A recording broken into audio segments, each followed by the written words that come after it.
नमस्कार, मैं हूं पूजा सिंह और आप देख रहे हैं राजपथ भारत।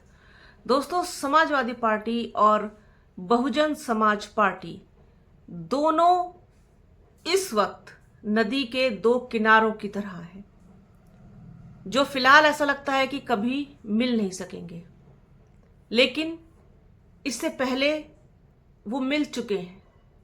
2019 का जो लोकसभा चुनाव था, दोनों ने मिल करके लड़ा था। ये बात सबको पता है। बसपा को 10 सीटें मिली थी और समाजवादी पार्टी को मात्र 5 सीटों से ही संतोष करना पड़ा था। उस वक्त ऐसा लग रहा था कि बुआ और भतीजे की ये जोड़ी मिल करके कोई बड़ा कमाल करेगी। मीडिया ने ये नाम दिया था बुआ और भतीजे की जोड़ी है, और ये आगे भी कंटिन्यू रहेगी। इसको हम आगे भी एक साथ एक प्लेटफॉर्म पर, एक मंच पर देखेंगे, लेकिन ऐसा नहीं हुआ। ये जोड़ी टूट गई। दोनों पार्टियों ने एक दूसरे को न देखने की, न मिलने की, मानो जैसे कसम खा ली हो।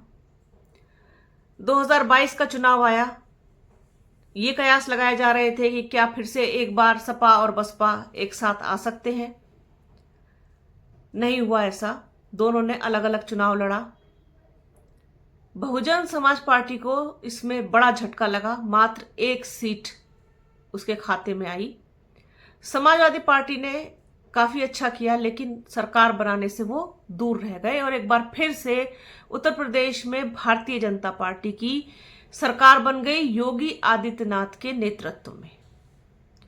फिर आता है 2023 का आपका नगर निगम का चुनाव।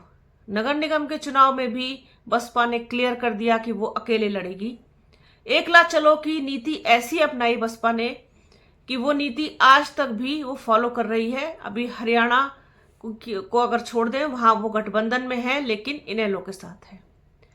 2024 के चुनाव में बहुत लोगों ने कयास लगाया और बहुत ज्यादा इस बात की उम्मीद की जा रही थी कि जो गठबंधन बना है, इंडिया गठबंधन, क्योंकि उसमें कांग्रेस भी है और दूसरी पार्टियां भी हैं, दूसरे दल भी हैं, तो क्या एक बार फिर से हम बसपा सुप्रीमो मायावती और अखिलेश यादव को एक साथ मंच साझा करते हुए देख सकते हैं? क्या एक बार फिर से बुआ और भतीजे की ये जोड़ी देखने को मिलेगी? चूंकि कांग्रेस बहुत ज्यादा इच्छुक थी बसपा को साथ लेकर के आने में, लेकिन बीच बीच में समाजवादी पार्टी ने भांजी मारी। बहुत ज्यादा उन्होंने रेस्ट्रिक्शंस लगा दिए कि अगर ये होंगी तो हम नहीं होंगे, तमाम तरीके की चीजें। जबकि राहुल गांधी और कांग्रेस और खासतौर पर सोनिया गांधी, बहुत ज्यादा उनकी इच्छा थी कि इस गठबंधन में उत्तर प्रदेश की तरफ से बसपा भी शामिल हो। बसपा के बिना चीजें अधूरी हैं, राजनीति अधूरी है, और उतनी बड़ी जो एक कहना चाहिए कि सफलता मिलनी चाहिए वो नहीं मिल पाएगी। और हुआ भी ऐसा। हालांकि इंडिया गठबंधन ने उम्मीद से ज्यादा अच्छा किया, लेकिन बसपा होती तो और ज्यादा अच्छा होता, ऐसा वो लोग चाहते थे, लेकिन फिर भी ऐसा नहीं हुआ। तो सपा और बसपा दोनों एक दूसरे को फिलहाल पसंद नहीं कर रहे हैं, एक दूसरे को देखना भी दोनों को गवारा नहीं है। जहां बसपा सुप्रीमो मायावती कोई मौका नहीं छोड़ रही है समाजवादी पार्टी को और कांग्रेस को निशाने पर लेने से, साथ ही साथ वो भारतीय जनता पार्टी को भी हर मुद्दे पर घेरती हुई दिखाई दे रही है। अब दोनों ऐसे अलग हुए कि एक साथ फिर उनको नहीं देखा गया। अब 2027 का चुनाव भी कोई बहुत दूर नहीं है। उसकी तैयारियां, उसकी पृष्ठभूमि अभी से तैयार की जा रही है। तो क्या फिर एक बार साथ होंगे या नहीं होंगे, ये तो खैर भविष्य बताएगा, क्योंकि राजनीति में कुछ भी स्थायी नहीं है। कब किसका मन बदल जाता है, कब किसका हृदय परिवर्तन हो जाता है किसी के लिए, ये कुछ नहीं कहा जा सकता। कौन गठबंधन तोड़ जाएगा, कौन गठबंधन में आ जाएगा, ये भी नहीं कह सकते। इसीलिए प्रिडिक्शन करना तो फिजूल है राजनीति में। अब सपा और बसपा क्यों अलग हुए? तमाम तरीके की बातें हमेशा वक्त वक्त पर कही जाती रही हैं, बताई जाती रही हैं, सुनाई जाती रही हैं, लेकिन क्या थी असली वजह अब सामने आई है। तो वो आप लोगों के साथ शेयर करनी है कि क्या थी वो वजह जिसकी वजह से दोनों की राहें जुदा हुई, दोनों अलग अलग हो गए, ऐसे अलग हुए कि अब नदी के दो किनारों की तरह बहते हैं जो आपस में कभी मिल नहीं सकते। फिलहाल की स्थिति तो ऐसी ही है, आगे क्या होगा वो तो समय जाने। हुआ क्या था वो आपको बताएंगे। बहुजन समाज पार्टी की सुप्रीमो मायावती इन दिनों खासा एक्टिव है, जैसा कि आप लोग जानते हैं। हर मुद्दे पर खूब खुल करके बोल रही है और सरकार से लेकर के सपा कांग्रेस सबको घेरती हुई दिखाई देती है। कोई ऐसा मुद्दा नहीं है जिस पर उनका ट्वीट ना आ रहा हो। इस वक्त बहुत ज्यादा आक्रामक भी हो गई हैं। 2024 लोकसभा चुनाव में पार्टी को मिले करारे झटके के बाद बसपा चीफ राजनीतिक तौर पर काफी आक्रामक हो गई हैं। वह कांग्रेस और समाजवादी पार्टी को खूब निशाने पर ले रही हैं, तो वहीं भाजपा को घेरने का भी कोई मौका नहीं छोड़ रही हैं। इसी बीच बहुजन समाज पार्टी ने अपनी एक बुकलेट जारी की है। ये बुकलेट 2027 विधानसभा चुनाव के लिए जारी की गई है और इसे बसपा के कार्यकर्ताओं और समर्थकों में बड़े स्तर पर बांटा जाएगा। इस बुकलेट में बीएसपी सुप्रीमो मायावती ने एक बड़ी जानकारी भी साझा की है। बसपा सुप्रीमो मायावती ने बताया है कि साल 2019 लोकसभा चुनाव में हुआ समाजवादी पार्टी और बीएसपी का गठबंधन चुनाव के बाद अचानक कैसे टूट गया। अपनी किताब में मायावती ने इसकी वजह सपा मुखिया अखिलेश यादव को बताया है। किताब में बताया गया है कि लोकसभा चुनाव के बाद अखिलेश यादव ने बसपा सुप्रीमो मायावती का फोन नहीं उठाया था। सपा मुखिया ने बसपा के किसी भी वरिष्ठ नेता का फोन नहीं उठाया था और न ही कोई पलट करके जवाब दिया था। इसके बाद बसपा ने गठबंधन तोड़ दिया। किताब के पेज नंबर 25 और 26 में इस पूरे किस्से का जिक्र है। किताब में लिखा गया है कि 2019 के आम चुनाव में पुरानी बातें भुलाकर एक बार फिर सपा चीफ अखिलेश यादव ने बसपा से गठबंधन की बात कही। गठबंधन करके ये चुनाव लड़ा गया। चुनाव में बसपा को 10 तो वहीं समाजवादी पार्टी को 5 सीटें मिली, मगर 5 सीटें मिलने से सपा मुखिया अखिलेश यादव दुखी और हताश हो गए। बुकलेट में बसपा सुप्रीमो मायावती ने गेस्ट हाउस कांड का भी जिक्र किया है, जिस पर उन्होंने दुख जताया है। उन्होंने ये भी साफ किया कि गेस्ट हाउस कांड के बावजूद उन्होंने क्यों समाजवादी पार्टी से गठबंधन किया। उन्होंने कहा कि यूपी में भाजपा को रोकने के लिए सपा मुखिया अखिलेश यादव ने उनकी पार्टी की पुरानी गलतियों को भूलकर उन्हें दोबारा मौका देने की बात की थी, इसलिए ये गठबंधन हुआ। मायावती ने बुकलेट में अपने समर्थकों और बहुजन समाज से सपा के पीडीए से सावधान रहने के लिए भी कहा है।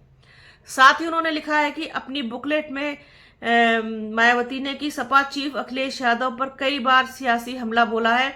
उन्होंने कहा कि लोकसभा चुनाव में संविधान बचाने की आड़ में सपा ने गुमराह करके पिछड़ों, दलितों और अल्पसंख्यकों का वोट ले लिया, मगर विधानसभा नेता प्रतिपक्ष में इन वर्गों की उपेक्षा की गई। बसपा सुप्रीमो मायावती ने कहा कि सपा में जाति विशेष को छोड़ करके बाकी पीडीए के लिए कोई जगह नहीं है।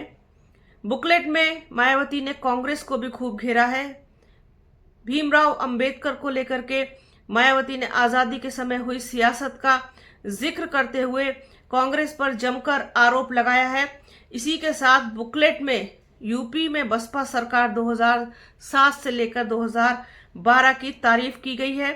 बुकलेट में दलित और पिछड़े समाज को सियासी संदेश देने की भी कोशिश की गई है। ये पूरी चीजें हैं जो बसपा सुप्रीमो मायावती ने अपनी बुकलेट में लिखी है, बुकलेट में बताई है कि असली वजह क्या थी, क्यों समाजवादी पार्टी से उन्होंने अपना नाता तोड़ा, क्यों समाजवादी पार्टी को उन्होंने फिर से मौका नहीं दिया कि वो इस तरीके की हरकत उनके साथ दोबारा करें।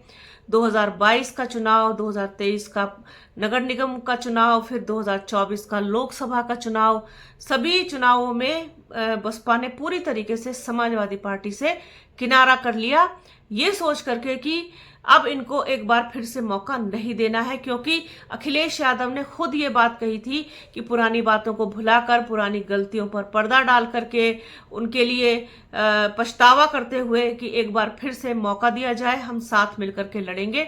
लेकिन बसपा सुप्रीमो मायावती का फोन नहीं उठाया और फिर पलट के जवाब भी नहीं दिया। ये बात बसपा सुप्रीमो मायावती को नागवार गुजरी, जिसकी वजह से ये गठबंधन टूट गया और ऐसा टूटा कि वो आज तक भी जुड़ नहीं पाया है। इसीलिए कहा जाता है कि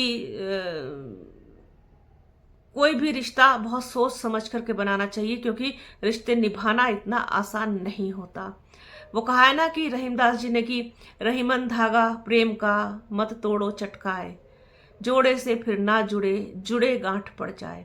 वही चीज हुई है। ये तो धागा भी नहीं जुड़ रहा, गांठ तो बात की पड़ने की बात है।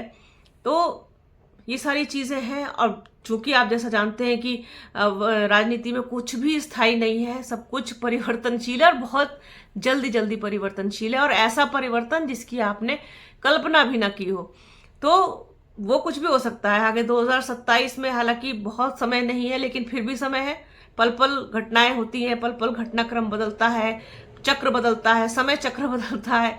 क्या कुछ बदलेगा ये तो नहीं कह सकते, लेकिन फिलहाल का जो सूरत हाल है वो ये है कि बसपा और सपा दोनों अलग अलग हैं, दोनों की राहें अलग हैं, दोनों की सोच अलग है, दोनों एक दूसरे पर आक्रामक भी है। और जिसमें बसपा ज्यादा अटैकिंग है, अखिलेश यादव तो फिर थोड़ा सा सॉफ्ट कॉर्नर लेकर के चल रहे हैं फिलहाल बसपा के लिए।